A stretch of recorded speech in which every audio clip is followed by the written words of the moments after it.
जब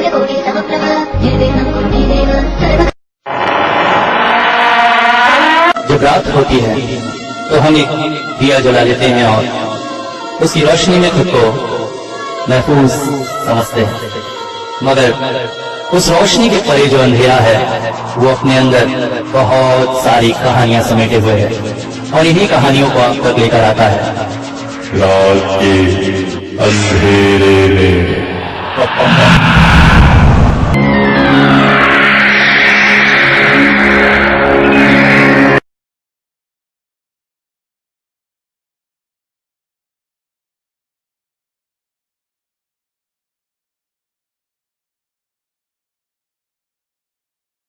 शिवशंकर भयभीत हो उठा। अगली रात उसके लिए और भी डराने वाली थी। रात को जब वो सो रहा था तब उसने महसूस किया कि कोई सीढ़ियों पर चढ़ रहा है, मगर सामान्य इंसानी पैरों की आवाज नहीं, अपितु ऐसा लग रहा था जैसे किसी ने लकड़ी के पैर लगा रखे हैं। खट खट की आवाज के साथ वो सीढ़ियों पर ऊपर चढ़ा। कुछ देर तक आसपास के बरामदे में चलने के बाद वो आवाज फिर सीढ़ियों से नीचे चली गई। अब शिवशंकर के लिए ये असह्य होता जा रहा था। उसे अपनी मूर्खता पर बहुत क्रोध आ रहा था कि उस दुष्ट काल भैरव की बातों को सुनकर उसने आखिर क्यों कंकाल साधना करने की मूर्खता की। इसके साथ ही शायद वो किसी ऐसी आत्मा को जगा बैठा है जिससे उसकी रक्षा भी संभव नहीं। वो आत्मा मांस भक्षी हो गई है। वो अपनी भूख मिटाने के लिए पशु पक्षियों को मारकर खा रही है, स्वतंत्र रूप से आसपास भ्रमण कर रही है और इसके साथ ही साथ खोज रही है उसे, क्योंकि उसने उसे जीवित किया है। अगली सुबह शिवशंकर कुछ सामान खरीदने किराना दुकान तक जा रहा था। जाते जाते अचानक ही रास्ते में कुछ लोगों की भीड़ देखी। वो चौंक पड़ा। वहां एक व्यक्ति से पूछा तो वो बोला, हे बाबू, अरे क्या बताएं, कल रात को कुछ लोग एक मुर्दा लेकर शमशान की तरफ जा रहे थे। अर्थी के पीछे कुछ लोग थे। तभी सबने देखा बीच सड़क में उनका रास्ता रोके एक कंकाल खड़ा है जो ऊंचाई में 3-4 फुट का होगा, मगर वो हिलडुल रहा था। सब भयभीत हो गए, मगर अचानक ही वो कंकाल अर्थी के ऊपर कूद पड़ा और अर्थी से लाश उठाकर उसे पकड़कर जंगल की तरफ भाग गया। अभी लोगों ने जब तलाश की तो जंगल में कुछ अंदर क्षत विक्षत लाश पड़ी मिली। आप भी जाकर देखिए ना। सुनकर शिवशंकर भयभीत हो गया। अब वो लाश खाने भी लगा है। अभी तक तो पशु पक्षी ही उसका शिकार थे। वहां से जल्दी जल्दी चलकर शिवशंकर किराना दुकान तक पहुंचा। वहां पर भी लोगों की भीड़ लगी थी। किराना दुकान वाला शिवशंकर को देखते ही बोला, अरे बाबू, आपको कुछ पता चला कि नहीं? गांव के हालात क्या है? शिवशंकर ने कहा, क्या हुआ? अरे इतना कुछ हो गया, आपको कुछ पता नहीं? अच्छा, वो लाश वाली घटना? हाँ, अभी एक आदमी ने बताया था। अरे पता नहीं कौन सी अपशक्ति इस गांव में घूम रही है। 1-2 लोगों के घरों से जानवर भी गायब हुए हैं और वो हमारे ममदू कहार की बीवी ने तो कहा कि कल रात को उसने उस कंकाल को आपके घर के आसपास घूमते देखा था। सुनकर शिवशंकर और अधिक भयभीत हो गया। उसने एक ऐसी आत्मा को जगा दिया था जो मौत का पैगाम बनकर गांव में घूम रही थी। यही नहीं, उसके घर के आसपास भी रातों को घूमना शुरू कर दिया था। अब वो बेहद भयभीत हो चुका था। उसने शाम ढलने के बाद नीचे रहना भी बंद कर दिया था। घर में खाना पकाने की वगैरह की व्यवस्था भी उसने ऊपर के अपने कमरे में ही कर ली थी, क्योंकि शाम ढलने के बाद नीचे और आसपास घर के वो कंकाल मौत बनकर घूमता था। मगर ये है कौन? क्या है ये दौलत खान? क्या चीज है? इसकी इतिहास क्या है? ये सब अगर कोई बता सकता था तो सिर्फ आजम खान। तय करके शिवशंकर एक बार फिर से आजम खान से मिलने पहुंच गया। जिस समय उसके घर पहुंचा, वो एक व्यक्ति के साथ बैठकर घर की मरम्मत के खर्च का हिसाब कर रहा था। उसने शिवशंकर को अलग बिठाकर काम खत्म किया और उसके पास लौट आया। पहले तो उसने पहचाना नहीं, मगर जब दौलत खान की कंकाल की बात हुई तो वो बोल पड़ा, हुजूर, ऐसा खांटी सामान दिया था आपको। मगर शिवशंकर ने बताया कि उसे जानना है कि आखिर दौलत खान है कौन। हुजूर, हमें जितना पता था वो तो आपको बता दिया है। इससे ज्यादा हमारे पास कोई जानकारी नहीं। हाँ, अगर कश्मीर जा सके तो वहां से आपको पता चल जाएगा। शिवशंकर ने कहा कि वो वहां जाने को तैयार है। सुनकर दौलत खान आश्चर्यचकित हो गया। हुजूर, आप क्या समझ रहे हैं? कब्रिस्तान से लाश निकालकर बेचने वाले ये लोग कोई सामान्य लोग हैं? बहुत खतरनाक लोग हैं हुजूर। अगर गलती से आपको पुलिस वाला समझ लिया तो इनके हाथों से आपको जिंदा कोई नहीं ला सकता है। वैसे भी कश्मीर से काफी आगे दौलताबाद आपको जाना पड़ेगा। मगर शिवशंकर की दृढ़ इच्छा देखकर आजम खान कुछ देर सोचता रहा। फिर उसने उर्दू में एक चिट्ठी लिखकर दी। हुजूर, वहां जाकर कलीम ईरानी से मिलिएगा और उसके हाथ में ये चिट्ठी दीजिएगा। शिवशंकर उठकर जाने ही लगा था कि अचानक आजम खान बोल पड़ा, हुजूर, एक बात और, उनसे जब मिलिएगा तो उनसे कहिएगा आजम खान के सिर में बहुत जुए हो गए हैं। और हाँ, ये बाबू लोगों की तरह सूट बूट पहनकर मत जाइएगा। किसी फकीर का भेष धर लीजिएगा और पूछे तो बताइएगा कब्रिस्तानों के बारे में आप किताब लिख रहे हैं। मगर फकीर और किताब हुजूर, फकीर क्या पढ़े लिखे नहीं हो सकते? जैसा मैं कह रहा हूं करिए, मगर इस काम में बहुत जान का खतरा है हुजूर।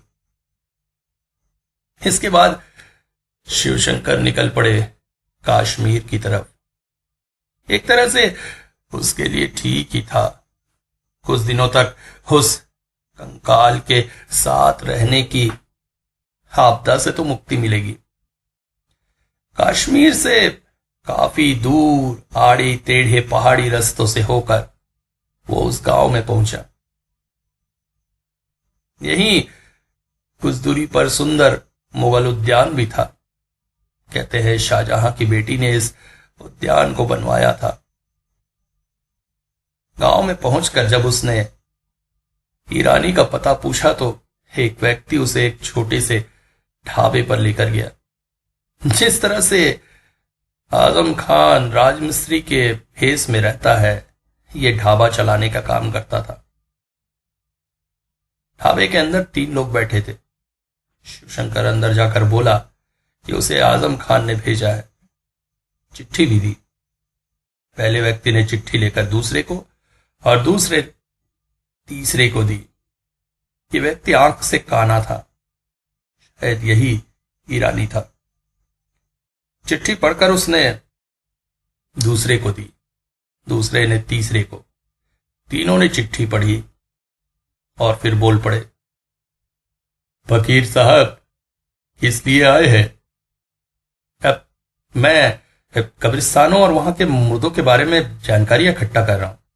अच्छा, पुलिस के आदमी तो नहीं है?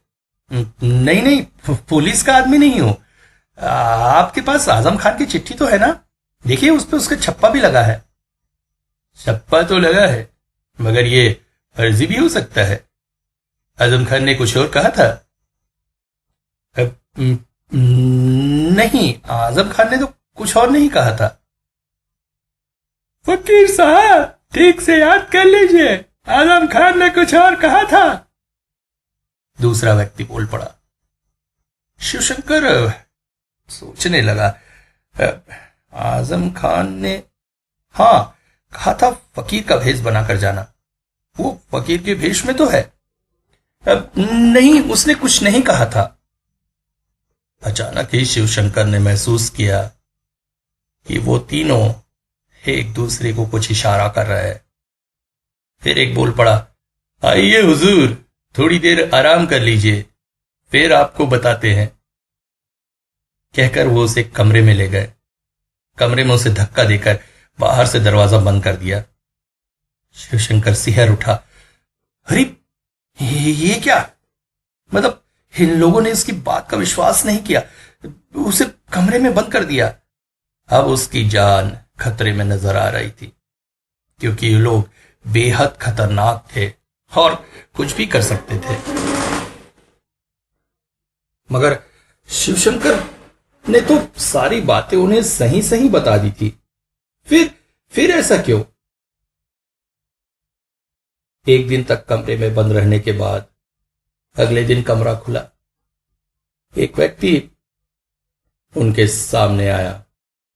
उसने एक बार फिर से पूछा, फकीर साहब सोच कर बताइए, आजम खान ने कुछ और तो नहीं कहा था? अरे और क्या कहेगा भाई, उसे चिट्ठी तो दी है। वो चिट्ठी नकली है, हमें पता चल गया है। अरे मगर सच सच बताओ, तुम पुलिस के आदमी हो ना? हमारे हाथों में आने के बाद कोई नहीं बच सकता है। देखो खिड़की से बाहर। आजम खान शिवशंकर ने पास ही की खिड़की से बाहर झांका और देखते ही साथ चौंक पड़ा। खिड़की के उस तरफ एक बड़ा सा कब्रिस्तान था, जिसमें बाकी दो लोग इकट्ठा खोद रहे थे। मतलब अब उस गड्ढे में उसे मार कर डालने वाले थे। उफ, इस कंकाल के चक्कर में वो अपनी मौत के पास पहुंच गया है, सोचकर शिवशंकर बहुत ही भयभीत होने लगा। वो सोचने लगा, आजम खान ने कुछ और तो कहा था, मगर इन सब घटनाओं के चलते वो सब कुछ भूलता जा रहा है। कोई बीमारी, पेट की, पैर की, आजम खान का दिमाग खराब हो गया है, क्या कहा था उसने याद नहीं आ रहा है। तभी अचानक कमरे में बाकी दो व्यक्ति भी आए। उनके हाथों में बड़े बड़े चाकू थे। वो बोल पड़े, फकीर साहब हवल्ला के पास जाने का समय आ गया है। पुलिस का काम करके हमें धोखा देने की सजा तुम्हें अभी हम दिखाते हैं। कहकर उनमें से एक व्यक्ति ने शिवशंकर के बाल पकड़ लिए और चाकू उसकी तरफ बढ़ा ही रहा था कि अचानक शिवशंकर चीख पड़ा, रुको, याद आ गया। आजम खान ने कहा था उसके सिर पे बहुत जुए हुए हैं। सुनकर तीनों चौंक पड़े। उनके हाथों से हथियार गिर पड़े। वो झुक गए। माफ कर दीजिए हुजूर, फकीर साहब, हाँ फकीर साहब, हमसे बहुत बड़ी गलती हो गई। हम आपसे माफी मांगते हैं। शिवशंकर चौंक पड़ा। अब परिस्थितियां बदल चुकी थी। उन लोगों ने शिवशंकर की बहुत खातिर की और उसके बाद बताया दौलत खान का राज। उन्होंने बताया कि यह क्षेत्र गढ़वाल के अंतर्गत आता है। वहां पर गढ़वाली राजा का राज था, मगर नेपाल के राजा ने आक्रमण करके उस जगह को अपने कब्जे में ले लिया था। गढ़वाल अंग्रेजों के साथ समझौता किया और उनके साथ मिलकर एक बार फिर से राज्य पर आक्रमण किया। अंग्रेजों की सेना की ताकत की वजह से नेपाल के राजा को वो जगह छोड़कर जानी पड़ी, मगर जीत के एवज में उसे देना पड़ा बहुत बड़ा हिस्सा अंग्रेजों को। अब वो राज्य 2 भागों में बंट चुका था, आधा हिस्सा अंग्रेजों का, आधा हिस्सा स्वतंत्र गढ़वाली राजा का। राजा ने अपनी राजधानी नंदा देवी की चोटियों पर बसाई। सब कुछ ठीक ही चल रहा था। इन्हीं पहाड़ियों के जंगलों में एक नरभक्षी इंसान रहता था, जिसका काम था लोगों को लूटना। कद में वो बौना था, मगर शरीर में राक्षस जैसी ताकत। उसकी हरकतें भी बहुत अजीब सी थी। वो लोगों पर आक्रमण करता, उनके धन लूटता और उसके साथ साथ उनके शरीरों को खा जाता था। वास्तव में इंसानी मांस ही उसका भोजन था और इससे उसे बहुत ज्यादा ताकत मिलती थी। वो आतंक और मौत का एक पर्याय बन गया था। उस रास्ते से लोगों ने आना जाना छोड़ दिया था उसके डर से। इस पर वो आसपास के गांवों पर भी आक्रमण करने लगा था। नेपाल के राजा को जब इस बात का पता चला तो उसने उसे अपने पास बुलाया और गढ़वाल पर आक्रमण करने की बात कही। वैसे तो दौलत खान के लिए ये बात कोई बड़ी नहीं थी। राजा ने उसे ढेर सारा धन मिलने की बात बताई, मगर दौलत खान वो सारा धन नेपाल के राजा को दे देने का वादा किया, क्योंकि धन और पैसे उसके लिए कोई मतलब नहीं रखते थे। उसे तो पसंद था खून खराबा, और वो करने का बहुत बड़ा मौका उसे मिल रहा था। दौलत खान ने गढ़वाल पर आक्रमण किया, बहुत खून बहाया। इसी जगह पर राम सीता का एक भव्य मंदिर था। मंदिर में बहुत सारे आभूषण और सोने थे। दौलत खान ने इस मंदिर पर आक्रमण किया। उसी मंदिर में एक बहुत बड़े साधक रहते थे। दौलत खान अपनी खूंखार इरादों के साथ हाथों में तलवार लिए जब उस साधक पर आक्रमण करने वाले थे, तभी अचानक मंदिर के अंदर से एक दिव्य सांप प्रकट हुआ, जिसने दौलत खान को डस लिया और वहीं पर उसकी मौत हो गई। सुनकर शिवशंकर समझ गए कि दौलत खान की मौत एक साधक के वजह से हुई थी। इसलिए हर साधु सन्यासी को वो अपना शत्रु समझता है, और उसने फिर से उसे जीवित कर दिया है। इसलिए अब वो भी उसका शत्रु है। शिवशंकर वहां से वापस लौट आया। एक शाम बहुत तेज बारिश हो रही थी, आंधियां भी चल रही थी। शिवशंकर बाहर का दरवाजा बंद करने के लिए गया ही था कि उसने देखा कि उसकी छत पर सूख रहे कपड़े बाहर उड़ रहे थे। उसने गठार नहीं बांधी थी क्या? कपड़ा सुखाने का क्लिप लगाना भूल गया। वो दौड़कर घर से बाहर निकला और उन कपड़ों को समेटने लगा। कुछ कपड़े घर से दूर उड़कर आम के पेड़ पर जाकर लटक गए। वहां तक पहुंचकर एक कमची की सहायता से सारे कपड़े उतार कर वो घर आ रहा था। शाम ढल चुकी थी। घर के अंदर पहुंचते ही अचानक वो ठिठक कर रुक गया। उसके कानों में पड़ी ठीक उस रात जैसी लकड़ी के पैरों की आवाज। उसने अपने आप को एक अंधेरे कोने में समेट लिया। बाहर चमक रही तेज बिजली की रोशनी में उसने देखा वो कंकाल धीरे धीरे डोलता हुआ सीढ़ियों से नीचे आ रहा था। ये तो ईश्वर की कृपा ही थी कि कपड़ों को समेटने के लिए उस वक्त वो घर से बाहर चला गया था, अन्यथा वो कंकाल धीरे धीरे सीढ़ियों से नीचे उतरा और वापस उस कमरे की तरफ जाने लगा। जाते जाते एक बार उसने मुड़कर पीछे देखा। शिवशंकर सांस रोके कोने में दुबका खड़ा था।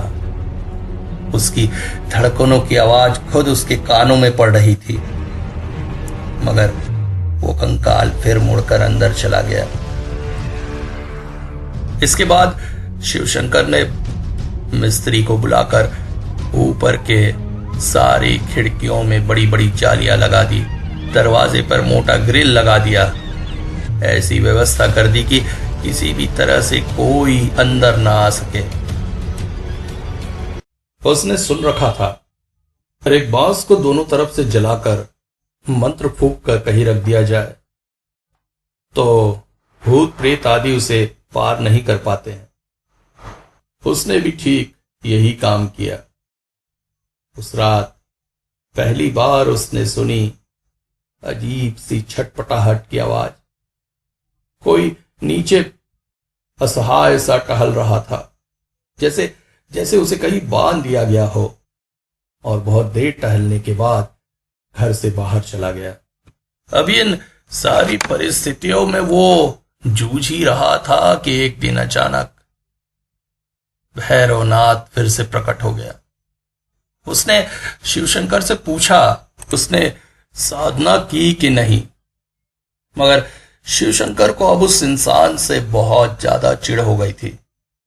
उसी की बात मानकर तो ये मुसीबत वो अपने घर ले आया था, मगर जब कोई व्यक्ति कोई काम कर गुजरता है तो दूसरों को बताने की उसकी इच्छा बहुत प्रबल हो जाती है। शिवशंकर के मन में भी यही बात प्रबल थी। न चाहते हुए भी उसने भैरवनाथ को वो बातें बताना शुरू कर दिया। हालांकि वो भैरवनाथ की इस प्रवृत्ति से बहुत चिढ़ता था। वो अक्सर उससे पूछा करता था उसके पास कितने पैसे हैं, कितना धन है, और इतना दुष्ट व्यक्ति था। एक थप्पड़ में उसने उस साधु की हत्या कर दी थी, मगर फिर भी अपनी लालसा के चलते उसने भैरवनाथ को सारी घटना बताई। अलबत्ता ये जरूर छुपा लिया कि दौलत खान है कौन। सुनकर भैरवनाथ आश्चर्यचकित था। उसने एक बार उस कंकाल को देखने की इच्छा जागृत की। शिवशंकर उसे लेकर उस कमरे में गया। कमरे में पहुंचकर वो आश्चर्यचकित हो गया। बोला, ऐसा चीज तुम्हें मिला कहां से? अरे बाप रे, ये तो गजब की चीज है। और हर शाम उस पर पड़ने वाली जान की बात सुनकर वो और आश्चर्यचकित था।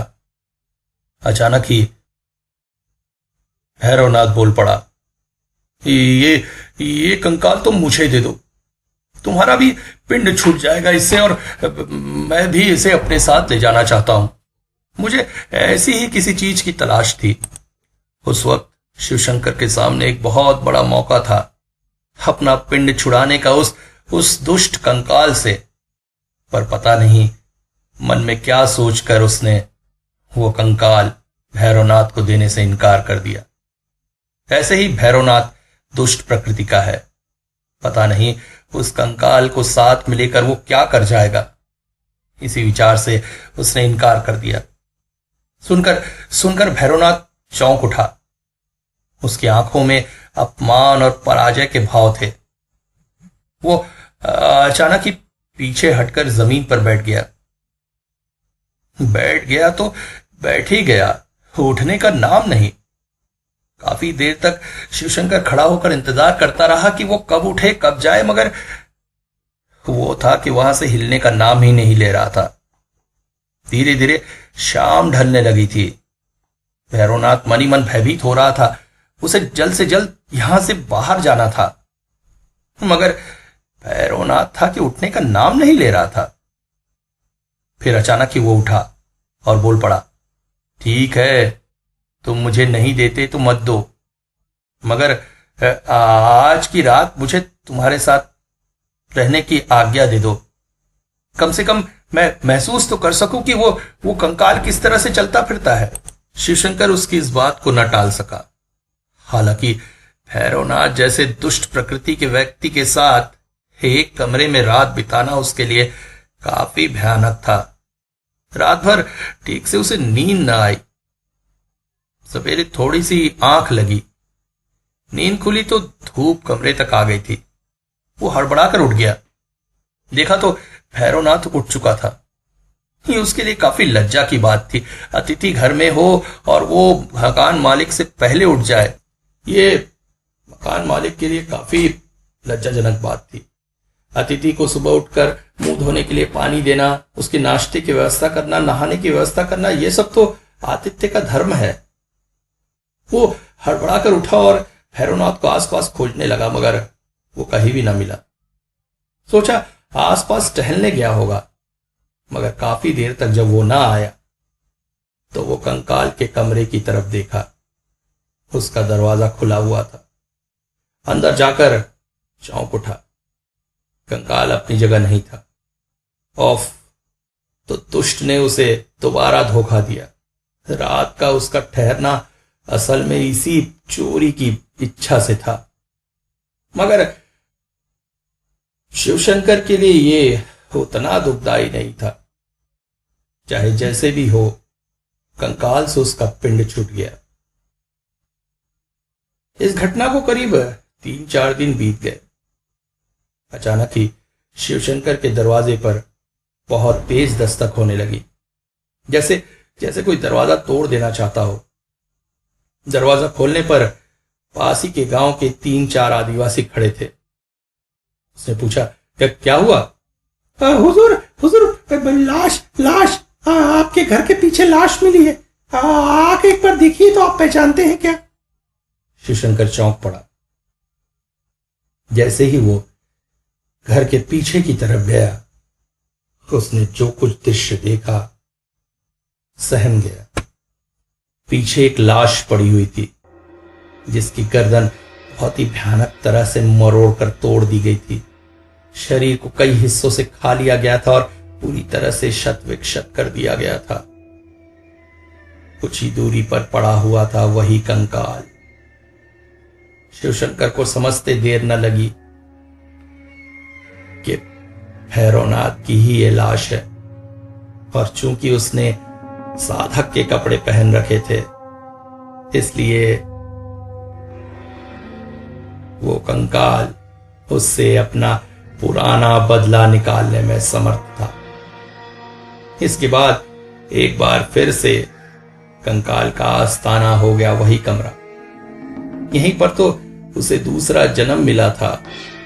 यही तो उसकी मातृभूमि है, और यहीं रहकर वो आगे का कर्म कर रहा था, मगर उसे कैसे रोकना है ये किसी भी तरह से शिवशंकर को समझ में नहीं आ रहा था कि अचानक एक रात उसे सपने में दिखाई दिए बूढ़े बाबा बोल पड़े, बेवकूफ, शव साधना तो कर नहीं पाया, कंकाल साधना करेगा। लेके आओ उसे मेरे पास, सदगति कर दूंगा उसकी। हड़बड़ाकर शिवशंकर उठ बैठा। मनी मन विचार किया और एक बैलगाड़ी में उस कंकाल को लेकर चल पड़ा उस गांव की ओर जिसके शमशान में बूढ़े बाबा रहते थे। शमशान के अंदर आते ही वो और आश्चर्यचकित हो गया। बूढ़े बाबा को जैसे पहले से पता था वो आने वाला है। वो बोल पड़े, ला कहां है लाश? हाँ, इस दुष्ट प्रेत आत्मा कंकाल को लेकर तूने बहुत बड़ी मूर्खता की। अब एक काम कर, सामने जल रही उस चिता में से डाला, सदगति होगी इसकी। शिवशंकर आदेश मानकर उस ओर बढ़ ही रहा था कि अचानक बूढ़े बाबा बोल पड़े, रोको रोको रोको, जमीन में रख उसे। जमीन में रखते ही बूढ़े बाबा ने एक बड़ी सी लाठी लेकर उस कंकाल के सिर पर 3-4 प्रहार किए। उसका सिर फट गया और अचानक ही सिर से निकल आए बहुत सारे अजीबोगरीब कीड़े, कुछ काली काली मक्खियां जो हवा में विलीन हो गई। इसके बाद बाबा ने कहा, इसे उठाकर डाल चिता में। शिवशंकर उसे ले जाकर चिता में जैसे ही डाला, देखकर वो आश्चर्यचकित हो गया। अगले ही पल चिता से निकली ढेर सारा काला धुआं और वो कंकाल जैसे हवा में विलीन हो गया, और इसके साथ ही वो काला धुआं भी आसमान में जाकर गायब हो गया।